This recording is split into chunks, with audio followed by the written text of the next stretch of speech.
1 Samuel, capítulo 30, verso de número 4.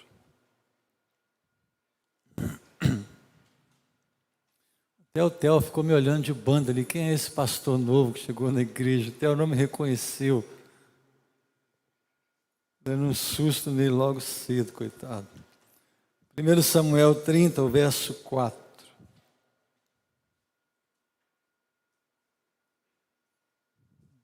Então Davi e o povo que estava com ele ergueram a voz e choraram até não terem mais forças para chorar. Você consegue ler comigo? Todos leiam aqui na tela, porque é mais fácil a versão. Vamos ler juntos? Então Davi e o povo que estava com ele ergueram a voz e choraram, até não terem mais forças para chorar. Pai, o Senhor é o nosso Deus. Pai, Tu és o nosso Pai. Senhor, Tu és o nosso Senhor. Tu és o Senhor da igreja. Tu és o dono da igreja, Tu és o dono da vida. A Ti e apenas ao Senhor está o querer e o efetuar. Tu és o Deus que exalta e Tu és o Deus que abate. Tu és o Deus que aprova, Tu és o Deus que reprova. Somos gratos e sou grato a Ti, porque aprove ao Senhor chamar a cada um de nós. Primeiro em Cristo, nos salvando deste mundo. E após nos chamando para áreas tão específicas, tão preciosas do ministério chamado igreja. Eu rogo a Ti, ó Deus, que no uso do dom e da palavra Tu possas nos ensinar mais uma vez. O Senhor e apenas o Senhor conhece o coração de cada um de nós. Apenas o Senhor conhece as intenções do coração de cada um de nós. Quando muito vimos, sentimos expressões, algumas poucas e raras manifestações da alma do outro, mas Tu sabes o que habita o nosso ser. Tu conheces as nossas virtudes e os nossos vícios. Conheces as nossas alegrias. Tu conheces as dores. Enfim, nada é oculto ao Senhor. Tu conheces o coração desta igreja. Sei que esta igreja é tão amada como qualquer outra, tão importante como qualquer outra. Sou grato a Ti pelo privilégio de poder servir a esta igreja e ser por ela também servido. A palavra é a verdade, rogo que ela alcance nossa vida nesse instante. Que a gente cresça, que a gente amadureça, que sejamos conhecidos não apenas pela copa, pela beleza de uma árvore, mas também pela profundidade das raízes que ela possui. Nos ajuda nesse tempo, a minha oração ao Senhor, em nome de Jesus. Amém. Ontem à tarde, finalzinho da tarde, saí aqui da igreja, fui na rua.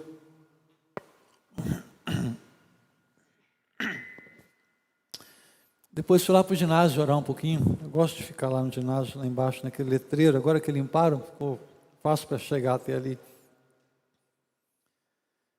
E aí eu vi a música, eu não pude colocar o nome dela, já batizaram a música, né? Agora eu já perdi a oportunidade, né, Simone? Já deram o nome para a música. E fui ouvir a música lá. Diz a Simone que ela saiu quando um dia orando, né? Foi numa oração, né? Ou uma frase minha, eu orando. Pedi a Deus que me desse fome de ter fome. E pedi a Deus que me desse sede de ter sede dele. E aí eu ouvi a música, mas a parte que eu mais me identifiquei não foi essa. Não foi, embora eu tenha saído ali. A parte que eu me identifiquei foi: sou terra seca. E essa foi a minha oração ontem, lá no ginásio. Senhor, Tu sabes que eu me sinto uma terra seca. tentando acreditar num monte de coisas que eu creio. Não sei como você entende isso, mas essa é a minha expressão para Deus ontem. Estou tentando acreditar nas coisas que eu creio. A gente está num tempo muito complicado, irmãos. As coisas mudaram muito depressa. Muito, muito depressa. Os mais jovens não têm ideia do tempo que estão vivendo. Eu vi uma fala essa semana, um documentário muito curto, de alguém que tem feito estudos com aqueles que adolesceram, que se tornaram adolescentes e jovens na geração celular. Porque alguns de nós, esse negócio nos pegou no meio do caminho. Alguns de nós já estávamos maduros, alguns já no processo de amadurecimento, mas tem uma turma que está aí que não, eles simplesmente acordaram e há um universo inteiro diante deles. Então há uma geração inteira na igreja que queimou etapas. E elas queimaram etapas, estão queimando muito depressa. E as coisas estão muito estranhas.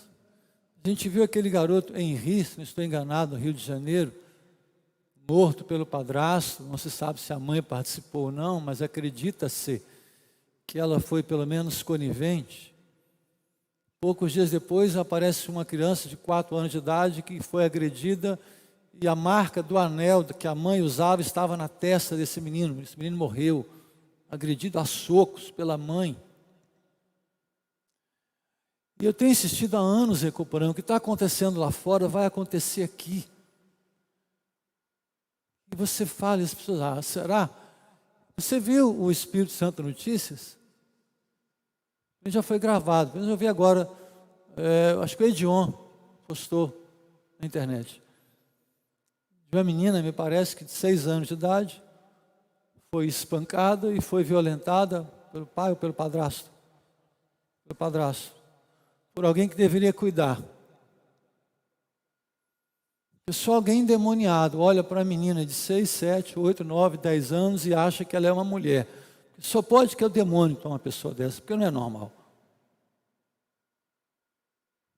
Agora, isso aconteceu em Acoporanga. Sabe o que é triste? A gente continua achando que isso é normal, que está tudo bem. Que as meninas estão num processo de sexualização tão grande, os meninos, tão grande, que eles vão queimar a etapa, eles não serão crianças. Em breve vocês verão, vai sumir essa classificação de criança, pré-adolescente, adolescente, isso vai deixar de existir, porque eles queimaram etapas. E isso vai aparecer quando essa turma estiver lá pelos 40 anos, 50 anos, e isso tudo vai voltar, e a gente não vai ter respostas para dar. Porque hoje não tem resposta. A sociedade, a sociologia, a psicologia, não tem resposta. Porque o que a gente tem são livros escritos há muitos anos atrás, que não tratam de nada do que está acontecendo agora. A gente não sabe. Não tem esse conflito aí? De coronavírus, se pode usar esse medicamento ou não pode usar. Ah, mas na bula não diz. Tá, mas não tinha como dizer. Tem 2 anos. Não estou defendendo nada. Apenas dizendo que o conflito está existindo.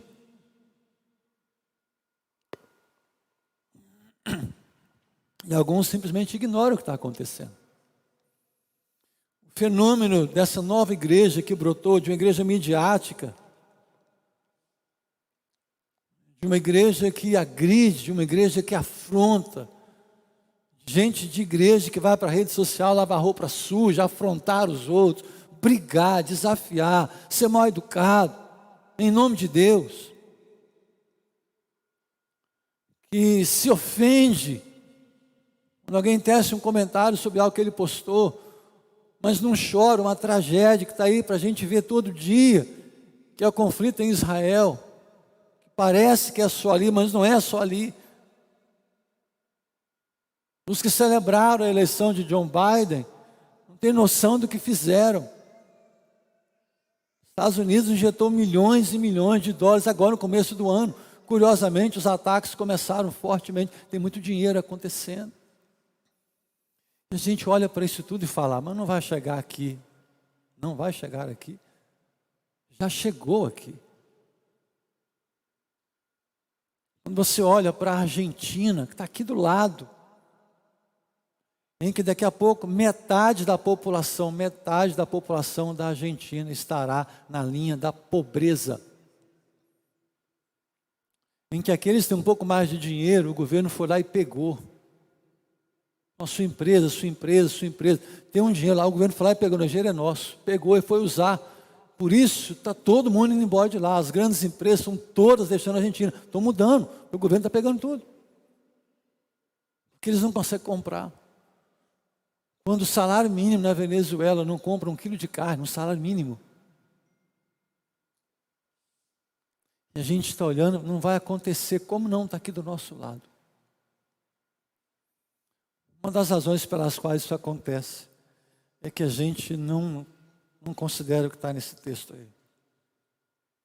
Nós não estamos chorando as tragédias e as desgraças que estão assolando o nosso país.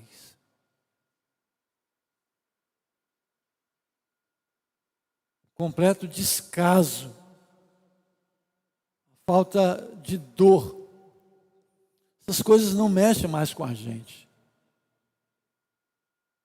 A gente quer que a justiça seja feita. Mas a gente se esquece que tudo isso é uma razão só, a ausência de Deus. E não é só a ausência de Deus no mundo, é a ausência de Deus na igreja.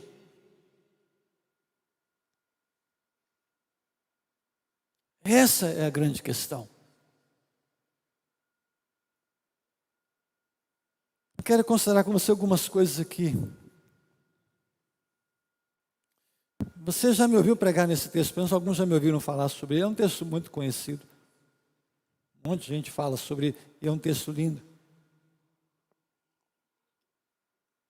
Pela primeira vez eu tive a atenção voltada para o começo, o verso 1 do capítulo 30, verso 1, quando diz assim: aconteceu que, ao terceiro dia, quando Davi e seus homens chegaram a Ziclag, os amalequitas já tinham invadido o sul e a cidade de Ziclag, tomaram a Ziclag e a incendiaram. Aconteceu que ao terceiro dia, a gente sempre associa terceiro dia à ressurreição, é óbvio. É o grande evento da história da humanidade. É o dia em que a morte morreu, em que o Senhor declara a vitória plena sobre a morte e abre o caminho, o novo e vivo caminho que nos leva a Deus.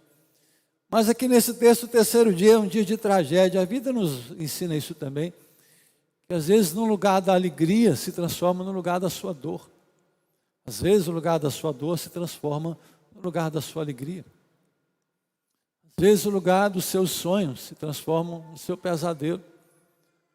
Às vezes o seu pesadelo se transforma no seu sonho. Às vezes você imagina iniciar algo. Na verdade você está terminando algo. Às vezes você imagina estar terminando algo. E você está iniciando alguma coisa. Enfim.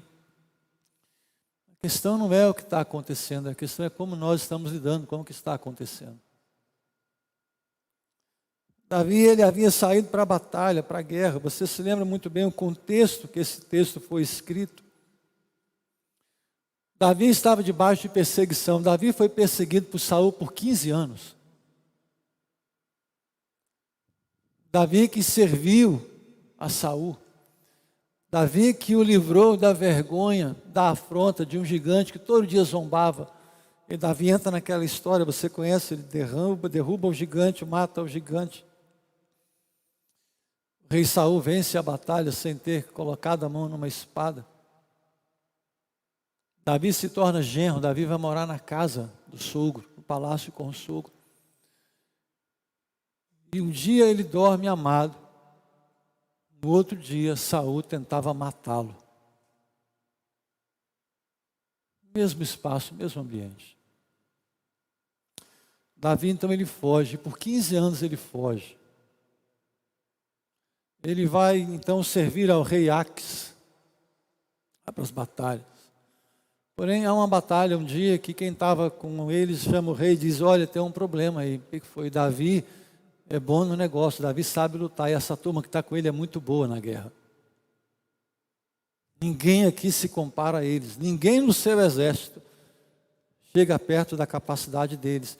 E se eles se voltarem contra nós, você tem um problemão. É melhor você mandar Davi voltar. O rei chama Davi e diz: pode voltar, você está dispensado dessa guerra. E aí eu imagino o coração de Davi e dos 600 homens que estavam com ele, há pelo menos 15 anos caminhando com ele. E aí Davi volta, eu imagino eles voltando para casa. Sabe, mas eu vou chegar em casa, vou pegar a minha menina, vou botar no colo. Vou ver como é que meu filho está. Ver se a minha esposa está bem, como é que está a minha casa. Ele volta, eu imagino todos eles cheios de planos, cheios de alegria. Saudade de casa, saudade da casa deles, a terra deles. E eles voltam. Não foi uma viagem de um dia. Quando Davi e os seus homens, estou no capítulo 30 de 1 Samuel, no versículo 3. Quando Davi e seus homens chegaram à cidade, viram que tinha sido queimada e que as suas mulheres, seus filhos e as suas filhas haviam sido levados cativos. Ninguém foi morto, diz o verso 2. Não mataram ninguém, nem pequenos nem grandes, mas levou todo mundo. E não satisfeitos em levar todo mundo, ele botou fogo na cidade. E aí o que era uma festa, dispensa da guerra, retorno para casa, fazendo festa com aqueles que, noites e noites de guerra e de batalha, um colocando a vida à disposição do outro.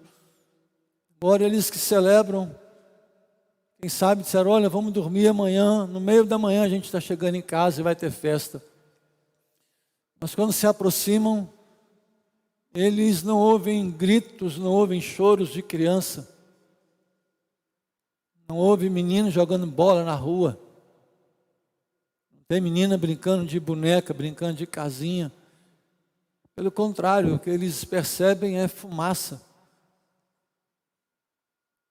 E aí a sabedoria popular, nem sempre correta, mas às vezes útil, onde a fumaça tem fogo. O problema é que ali não tinha mais fogo, só tinha fumaça. Quando eles chegam na cidade, não tinha ninguém esperando por eles, absolutamente ninguém esperando por eles. E aí o versículo 4. Quando você estiver lendo o versículo 4, que você leu comigo, então Davi e o povo, você tira essa palavra povo, coloque aí 600 homens de guerra. Homens capazes de matar a muitos ao fio da espada, sem olhar para trás. Homens que encaravam a morte todo dia.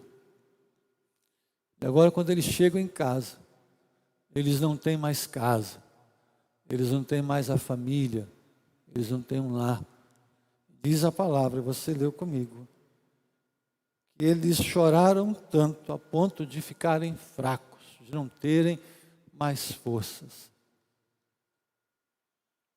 Qual o nome desses homens? Você não tem.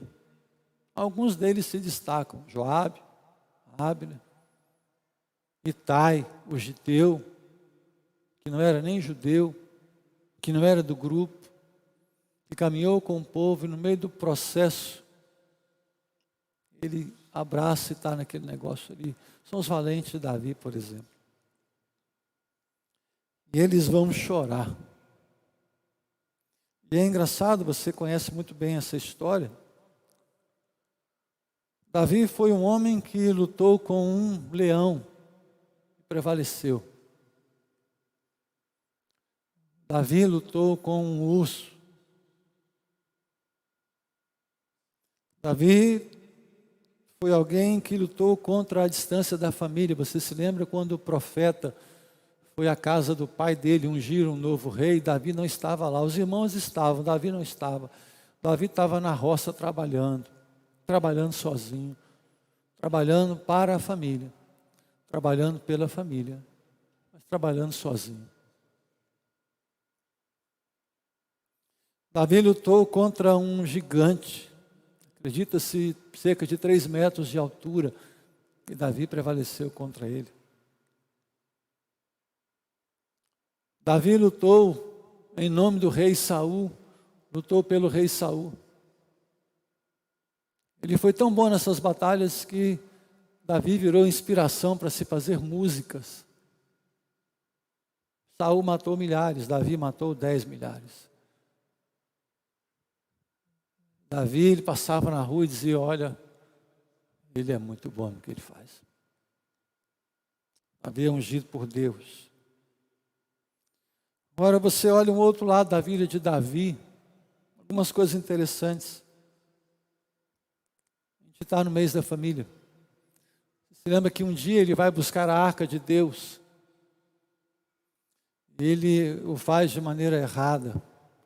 Pegou a arca de Deus, deixou que a colocasse numa carroça. A carroça vai caminhando, o boi tropeça, a carroça balança. Quando a arca vai cair, um moço cheio de boas intenções, chamado Pérez Uzá, vai lá e toca na arca para ela não cair.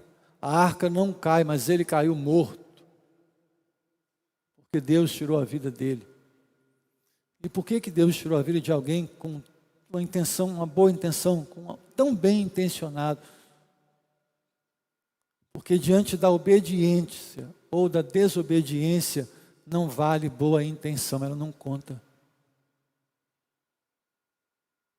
Por mais nobre que seja o ato de boa vontade, se ele contempla a desobediência, ele não tem significado algum para Deus. Isso te diz alguma coisa? Não é o mundo que a gente está hoje? Fulano pode não crer em Deus, pode não servir a Deus, mas ele é tão bonzinho. Isso quer dizer o quê? Qual o valor que isso tem para a eternidade?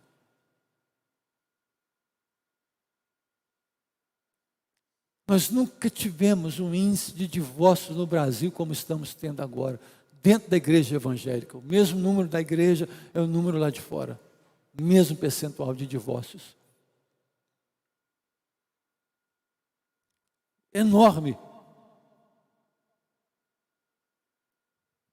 Agora, lembra que eu tenho dito a vocês aqui, o que uma geração permite, a outra paga a conta? O que diz a Bíblia sobre casamento? Deus não abençoa o jugo desigual. Mas pastor, a menina é tão gente boa, o rapaz é tão bom, um ato nobre não justifica um ato de desobediência. A conta chegou.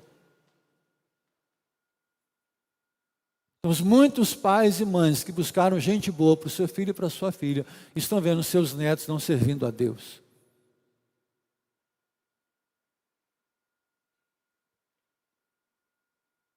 Que uma geração permite, a outra paga a conta. Ao invés de se procurar um homem ou uma mulher de Deus, procurava-se alguém que pudesse dar alguma coisa aos nossos filhos, e eles deram. Estão dando e continuarão dando. Enquanto a igreja se fizer de cega e de omissa acerca da desobediência que começa na nossa casa, na nossa mesa. Não dareis vossos filhos e vossas filhas, não dareis. A conta chegou. Estamos no princípio das dores. E você acha que uma geração que está crescendo, achando normal abuso sexual, estupro, roubo, desonestidade, essa geração vai fazer o que quando estiverem à frente das coisas?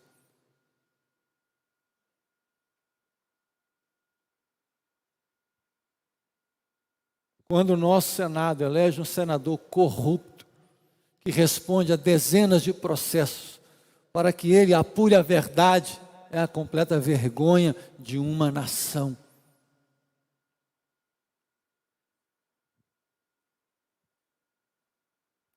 Então, voltando, Uzá morre, Aquilo causa uma dor em Davi gigante.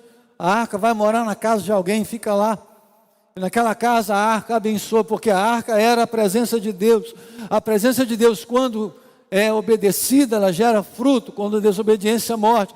A arca que gerou a morte de Uzá é a arca que abençoa a casa de alguém que sabe com que está lidando. Davi então entende o processo e diz: eu vou buscar de novo a arca, só que agora de outra maneira, não tem mais carroça. Igreja desconhece caminho fácil.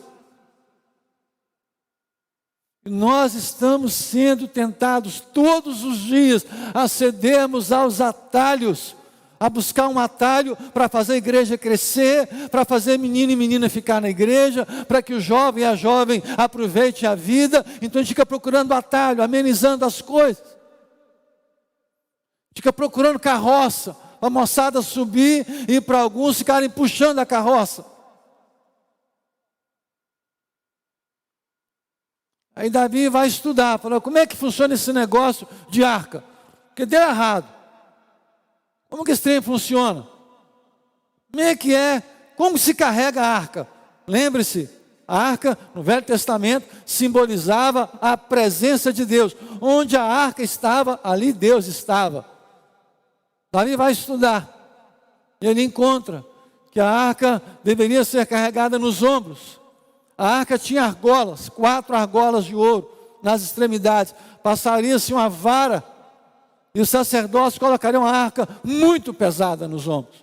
Porque a arca, o tampo de ouro, 2 anjos, 2 querubins sobre ela, de ouro, pesada. Põe no ombro e carrega. Aí vai dar certo. Aí eles fazem e dá certo. Engraçado, alguém disse assim: como eu posso saber que esse negócio aqui é verdade? Só tem um jeito: pratique e faça conforme ela diz. Siga o manual. A gente comprou um forno lá em casa, não é isso? Não olhamos o manual. E botava o bendito na tomada.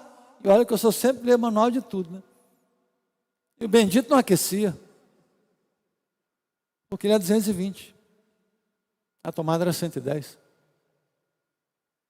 Comprou-se um transformadorzinho, ele voltou a funcionar, porque o manual dizia que ele era 220. E aí eles fizeram tudo direitinho. E eles vão carregando a arca. E é engraçado que ali não há reclamação. Porque enquanto tinha gente pulando, celebrando, tocando instrumento, fazendo festa, e Davi dançando, girando, pulando em volta daquilo, tinha uma turma suando. Tinha uma turma que quando chegasse de noite em casa, falava assim: amor, faz uma massagem aqui, bota com pressa que eu estou moído. Carreguei a arca. Estava pesado. Mas ninguém que carregava a arca naquele dia olhava para quem dançava e dizia: a vida boa é a deles. Ninguém que carregava a arca aquele dia olhava para o outro e dizia: a vida de rei deve ser muito boa. Tocar no louvor deve ser muito bom, porque estão ali tocando, fazendo festa e nós estamos carregando arca.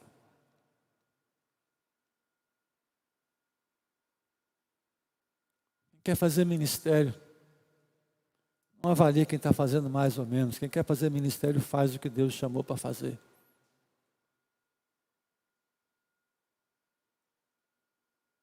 Quem fica medindo o que faz a partir do que o outro faz, não entendeu o chamado de Deus ainda. Não é assim? Parece que tem gente que nasceu para sorrir. Tem gente que nasceu para chorar. Eu li essa semana, ouvi, comentei com alguém, não sei se foi exatamente isso que eu ouvi, mas uma parte do que eu quero até ouvir de novo essa mensagem. Alguém disse assim: para algumas pessoas, parece que Deus não destinou a felicidade para elas. Felicidade conforme o mundo diz, conforme a gente gostaria. Porque a gente hoje mede felicidade a partir daquilo que a gente tem ou daquilo que a gente não tem. Eu olho para o que o outro tem e digo: nossa, fulano é tão feliz, você viu o carro que ele dirige? Fulano é tão feliz, você viu as roupas que ela usa? Fulano é tão feliz, o filho passou na faculdade. Fulano é tão feliz. Por que a gente fala isso? Por que essas coisas tomaram o coração da gente? Davi entra na cidade dançando. E ele não se deu conta, porque quem celebra não tem tempo para olhar para o lado. Como disse alguém, não quer saber quem morreu, quer chorar. Quer aproveitar o negócio. Então Davi está ali dançando diante de Deus. Ele está uma alegria enorme, a arca de Deus está voltando para o lugar dela. E aí tem alguém lá em cima. Alguém olha, diz, que coisa feia. Que papelão que ele está fazendo. Aí diz a Bíblia que Davi vai para casa. Davi e casa é um negócio muito complicado. Você olha as casas de Davi, que negócio complicadíssimo. Ele entra em casa. Quando ele entra, quando ele bate a porta, com a boca, um sorriso desse tamanho, doido para contar como foi, falou, olha, deu tudo certo, morreu ninguém. Deus falou, a gente fez, e olha, o louvor estava um espetáculo. A turma carregou a arca, estava suando, gemendo, mas olha, tinha que ver o coração deles. Quando ele abre a boca, ela diz assim, tem vergonha na cara não, rapaz? Seu bobo, seu tolo, você é rei. Você está dançando, gritando, pulando, fazendo papel de bobo. Seu tolo. Fica no seu lugar. Tenha postura. Mical, a mulher dele.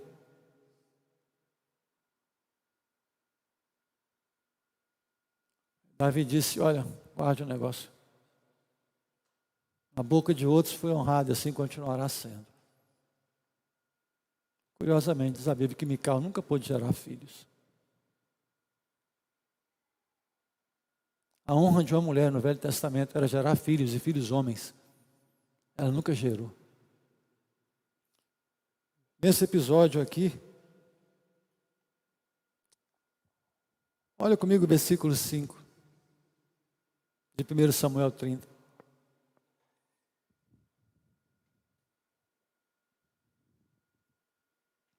Também as duas mulheres de Davi tinham sido levadas, Ainoã, Jezreelita, e Abigail, a viúva de Nabal. Mical não estava aqui não.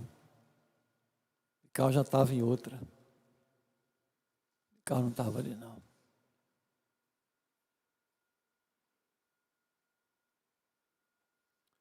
Celebração em família, que não contempla toda a casa, não vale a pena ser vivida. Agora, quando alguém estiver andando com Deus, obedecendo a Deus, fazendo a vontade dele, celebre. Mical não entendeu nada ou não quis entender nada. Duas coisas me veio ao coração. Ou Mical não conhecia o coração de Deus, a palavra, ou Mical não conhecia o coração de Davi.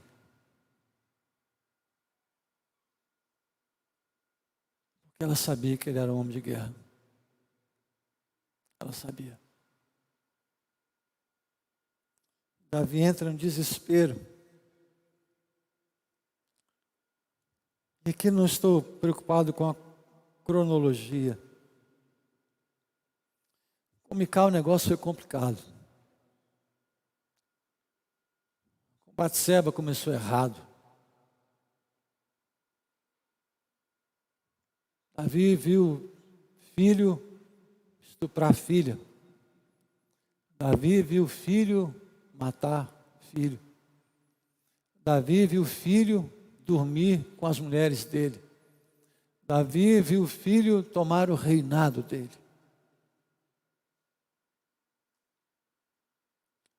Mas Davi tinha um negócio. Davi tinha uma turma que estava com ele. Uma raça ruim toda a vida. Quando você olha para a turma de Davi, a gente às vezes fica exaltando que a Bíblia não exalta. O exército de Davi, esses 600 aqui eram os piores homens que haviam. eram os bandoleiros, gente ruim, gente perdida, gente bagunçada, que ninguém queria, mas que encontrou em Davi um coração bondoso, porque encontrou em Davi um coração de Deus, que nem Davi sabia que tinha, mas Deus sabia que ele tinha. E essa turma toda ruim, que lá fora era capaz das maiores atrocidades, das maiores loucuras, quando chegam para Davi, eles se rendem e dizem: esse camarada é diferente, ele parece com a gente, mas não é igual a gente. Ele é capaz de matar um gigante, é incapaz de matar alguém que persegue ele. Você se lembra? Saul quis matar Davi por 15 anos. E um dia Davi se esconde dele. Vai para uma caverna, lá no fundo de uma caverna, escondido, quietinho. Quem entra na caverna para ir no banheiro? Saul. Fazer necessidades dele, vai lá para a caverna. Tão tranquilo ele estava ali. Davi vai lá e pega um pedacinho de pano que ele usava. Quando o rei sai, Davi diz: rei, você está vendo isso aqui longe? Só não te matei porque eu não quis. E eu não vou tocar em você. Quem está com ele diz: esse cara é doido. Porque quem em sã consciência, tendo a oportunidade de devolver o mal com o mal, não faz. Só quem anda com Deus. Quem que sendo afrontado em rede social, publicamente, não vai para o pau, não vai fazer o mal, só quem está andando com Deus. E a turma que está com ele diz: como? Davi diz: eu não vou botar a mão nele. O problema dele é com Deus, não é comigo. E ele que se vire com Deus. Eu não vou botar a mão nele. E essa turma queria um laço tão grande com Davi. Porque se o rei mata Davi, a turma estava livre. Seguir a vida deles. E eles ficaram. Davi chega e diz: olha, o rei não me quis para lutar com ele, o rei Aques. Me mandou voltar para casa. Não tenho casa, não tenho as mulheres, nem meus filhos. Mas a turma está aqui. E aí acontece um negócio curioso. Versículo 6, acompanhe comigo, 1 Samuel 30, verso 6.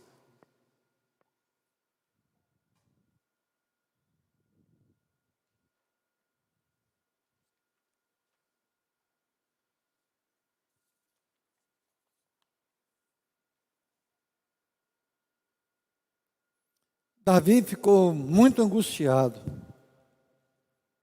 pois o povo falava de apedrejá-lo, porque todos estavam amargurados, cada um por causa de seus filhos e suas filhas. Mas Davi se reanimou no Senhor, seu Deus. Dizem que miséria pouco é bobagem, não é assim? O povo diz também. Ora, Davi olha e diz: só ficamos nós. Extremamente angustiado. Quando ele chega e vê a casa queimada e não tem ninguém esperando por ele, ele chora. E ele se derrete em choro. Mas aí, quando ele olha, ele percebe que tem um negócio diferente. Porque o povo, os 600, começaram a imaginar um negócio. Isso aconteceu por causa dele. Então ele tem que morrer. Ele tem que morrer. Isso acontece em todos os lugares. Então o país está ruim por causa do presidente, do que está ou do que esteve. A cidade está ruim, apenas hipótese, por conta do prefeito que está ou dos que já ali estiveram.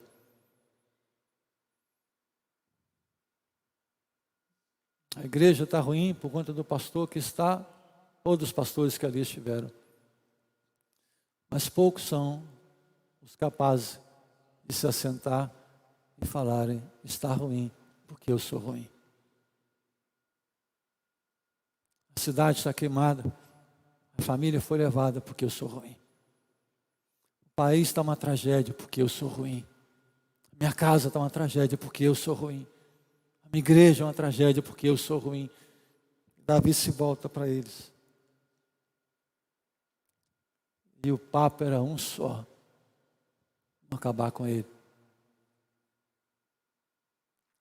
Aí a gente precisa aprender algumas coisas aqui, queridos. Primeiro, que ninguém está isento de problemas de injustiças. Quando isso acontecer, você precisa ter muita paz no coração. Você não está isento de ver a sua casa virar de perna para o ar por inteiro, de virar uma loucura. Aquele filho, aquela filha que você idolatrava, que você carregava para tudo quanto é lado, de repente esse menino, essa menina se volta contra você com uma força absurda e você não sabe o que aconteceu com esse menino. Por que essa menina não quer respeitar ninguém mais? O que está acontecendo? Por que esse homem era uma pessoa boa, agora virou um monstro? Por que essa mulher tinha um coração tão bondoso, agora virou uma serpente, uma doida? O que está acontecendo? Ninguém está isento disso. Por que meu local de trabalho, a minha empresa é um local tão agradável para se ir, e agora quando eu acordo e vou trabalhar, meu Deus, que coisa horrível, ter que me arrumar para ir para o trabalho, porque lá acabou o ambiente. E Davi tem discernimento. O sentimento deles para com Davi não era correto. Mas o que gerava aquele sentimento neles para com Davi era inegável. Que eles não estavam sabendo lidar com a tragédia pessoal ou familiar. Era gente que ia para a guerra e tirava a vida e capaz de morrer. Mas quando chega em casa e percebe que a mulher e os filhos não estão ali, eles não sabem o que fazer. E quando não se sabe o que fazer, nós temos uma tendência muito grande de encontrar alguém que a gente joga na cruz e diga: você é o culpado. Então Davi entende, eu sei do coração deles. O que eles estão pensando acerca de mim não tem nada a ver comigo, tem a ver com eles. E por que eu sei disso? Porque Davi não procura neles a resposta e nem a solução. Davi não marca reunião, Davi não marca bate-papo, Davi não marca um café. E, gente, vamos fazer um churrasco lá em casa e vamos tratar disso, vamos discutir relação. Davi não faz nada disso. Olha, vocês estão querendo me matar, ok? Senhor, tu sabes que querem me matar. O que ele faz no final do versículo 6? Deus, o que eu faço? As mulheres não estão aqui, os filhos não estão aqui, os bens foram levados, a casa está queimada, a turma quer me matar, e meu negócio é com o Senhor. Quem me colocou para ser rei foi o Senhor, não foi Abigail, não foi Ainoã, não foi Mical, não foi Davi, não foi Saul, não foi Jessé, não foi Samuel. Quem me colocou foi o Senhor. Então agora o Senhor diz: o que eu faço? Davi nos ensina que conflitos na vida você vai ter. A questão não é se eles virão, não, porque eles virão. É quando eles vêm, a quem você recorre.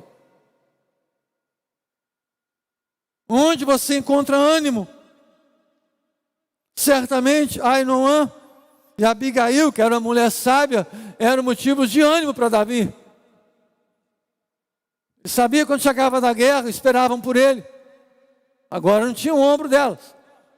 Não tinha o corpo delas à noite para se deitar com elas. Não tinha o filho e a filha, não tinha.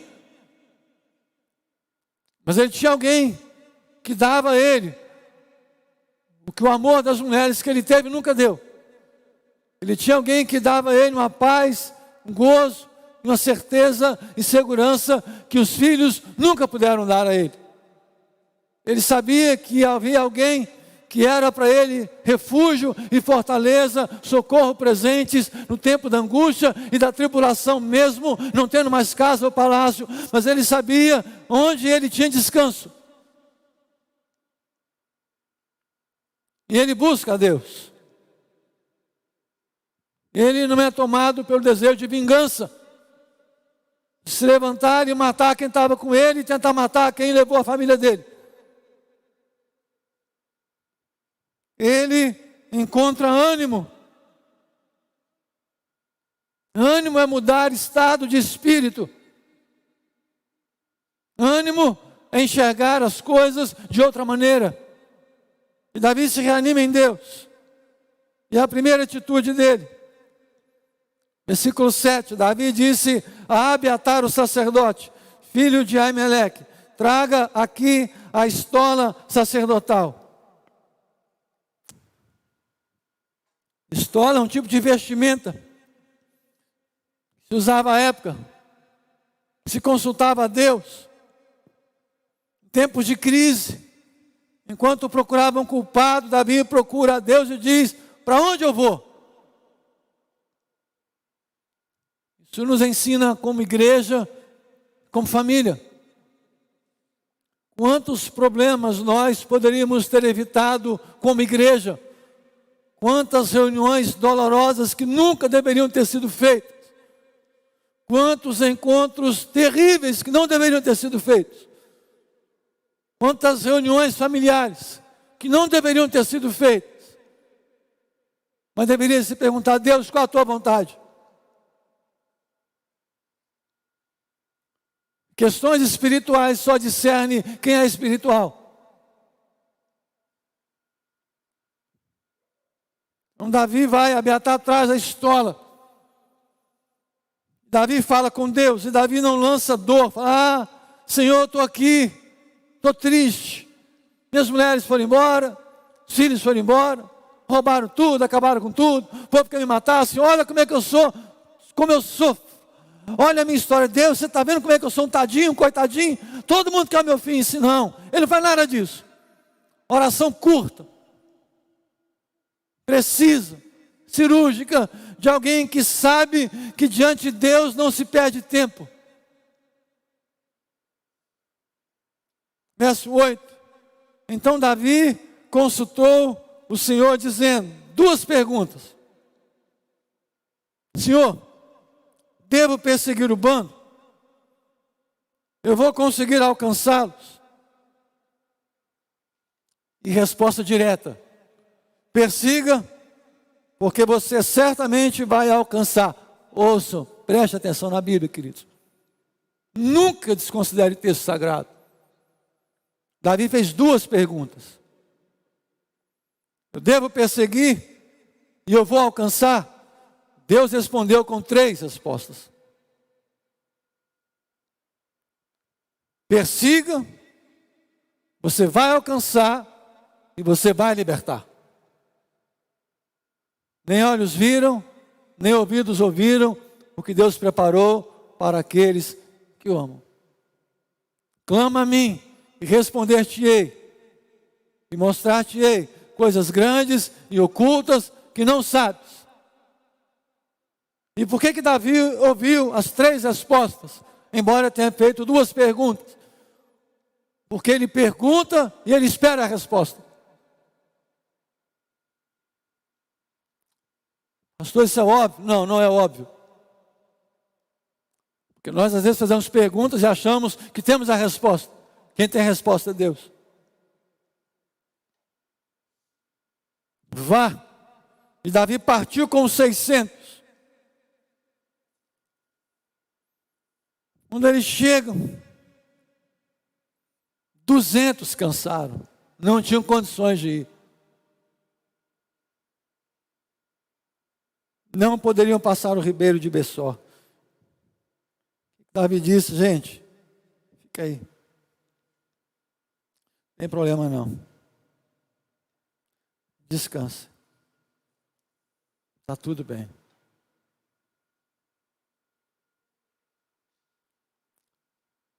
Você consegue imaginar, você está indo para uma guerra. Você sai de uma, vai para casa descansar, você nem descansa. Só o seu descanso é chorar até cair de cansaço, ser ameaçado de morte, enxuga a lágrima, faz uma oração, e Deus fala, levanta e vai atrás da turma, e ele vai atrás da turma. Ele descansa caminhando, ele descansa correndo. E ele sai com 600, mas durante o processo, 200, um terço. Fala assim, olha, não dá para a gente não. Davi diz, está tudo bem, vocês ficam, a gente vai. E eles vão. E eles vencem. E eles não só trazem as famílias como os bens, como trouxeram despojos de guerra.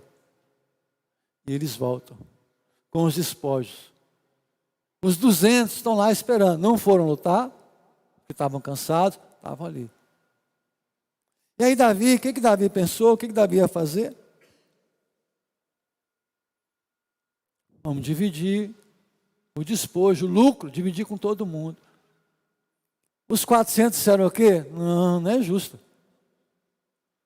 Eles estavam cansados, a gente continuou. Agora você quer dar para eles também? Davi disse sim.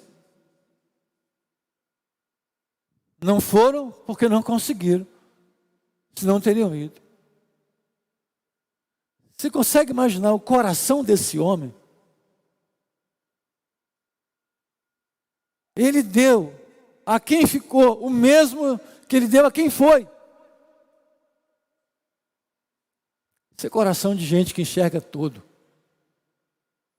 Esse é coração de gente que olha e diz, cada um dá o que pode até onde pode. E eu sei que eles foram o limite deles e é justo que eles participem também da festa. Isso é fantástico. Imagine quando eles chegarem em casa com a família. Quando foram fazer a janta, enquanto a mulher foi fazer a janta, dar uma ajeitada, a que foram conversar, o que eles falaram? O que eles falaram? Sabe, queridos, eu e você vamos lutar pelas nossas famílias até o último dia. Até o último dia. Vai ter dia que você vai lutar, não vai dar certo, você vai errar o processo. Tem dia que você vai fazer certo, você vai ficar tão feliz por ter feito o que era certo, e você vai sofrer por ter feito o que era certo. Tem dia que você vai chegar tão cansado, e você vai descansar lutando. Diz que aqueles que caminham com você vão tramar o seu próprio fim. Isso vai acontecer também. Dia que você imagine que alguém vai para a guerra com você, ele não vai. Vai te deixar sozinho. Tudo isso acontece fora. Davi só permaneceu sendo Davi. Porque embora as maiores tragédias tenham acontecido do lado de fora, ele, que era um homem muito bom de tragédias interiores, conseguia, em momentos difíceis como esse, não permitir que aquilo entrasse no coração dele. E ele tinha um coração alinhado, um coração de Deus. Davi foi um homem segundo o coração de Deus, não é porque ele não pecava. Davi conseguia enxergar o erro dele como Deus enxergava. E ainda mais, Davi conseguia enxergar a restauração e a graça de Deus como Deus enxergava.